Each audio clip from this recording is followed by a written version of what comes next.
Le cododo, qu'on appelle aussi en France, en mauvais français, le co-sleeping, est une pratique culturelle très ancienne. C'est-à-dire que partout et dans différents endroits, on retrouve cette idée que quand le bébé est né, il n'est pas fini totalement, il peut avoir peur.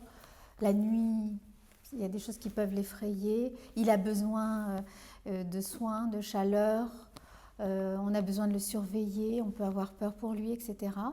Et donc, des tas d'endroits mais qui vont de l'Afrique de l'Ouest au Japon, par exemple, on retrouve des pratiques de cododo, alors jusqu'à des âges différents, puisque les règles varient en fonction des endroits.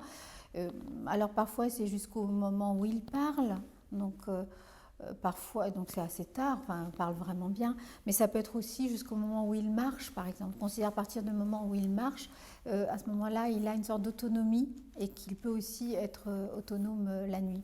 Donc ça varie. Donc il y a des endroits où le cododo est une pratique culturelle au sens anthropologique du terme, c'est-à-dire c'est une bonne manière de faire avec les enfants et c'est valorisé à la fois par les mères et les parents et par les professionnels. Et d'ailleurs, dans ces situations de cododo anthropologiques, les pères, par exemple, acceptent ça très bien.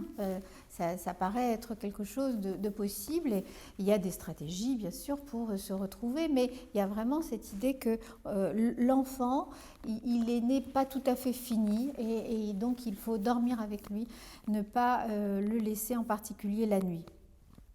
Alors, ça, c'est pour les aspects anthropologiques que l'on a d'ailleurs parfois un peu critiqué dans les endroits où les enfants, où on n'avait pas l'habitude, où très tôt on s'est séparé des enfants, et où même, par exemple, dans la notion de séparation était devenue un concept nécessaire à la compréhension du développement de l'enfant, aussi bien dans la théorie du développement d'ailleurs qu'en psychanalyse, on a insisté sur la notion de séparation.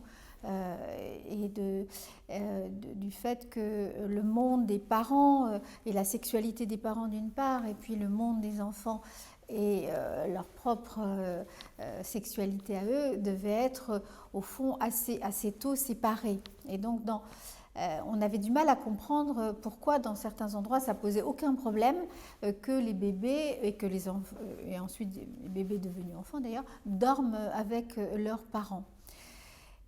Or, et ça c'est quelque chose qui s'est passé jusqu'à il y a peu. Puis on a vu apparaître en Europe depuis maintenant quelques années déjà l'idée que, mais sur un mode un peu de militant, sur un mode un peu d'engagement ou de pratiques éducatives différentes, de certaines mères, peut-être aussi dans l'idée, puisque ça nous est venu beaucoup des États-Unis, dans l'idée que d'une sorte de nouvelle relation avec les enfants.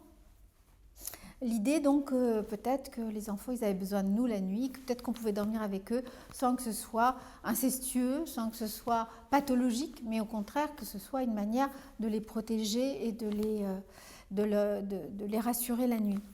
Et donc on a réinventé, c'est un peu une sorte de néo-rite en fait, ou néo-manière de faire, on a revisité un peu et on voit dans nos consultations et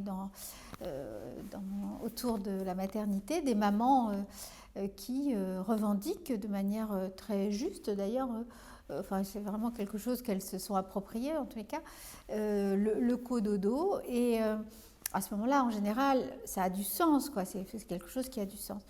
Il n'en reste pas moins que ce n'est pas une pratique culturelle de nos sociétés et que donc là il s'agit finalement de réinvention ou de nouvelles manières de faire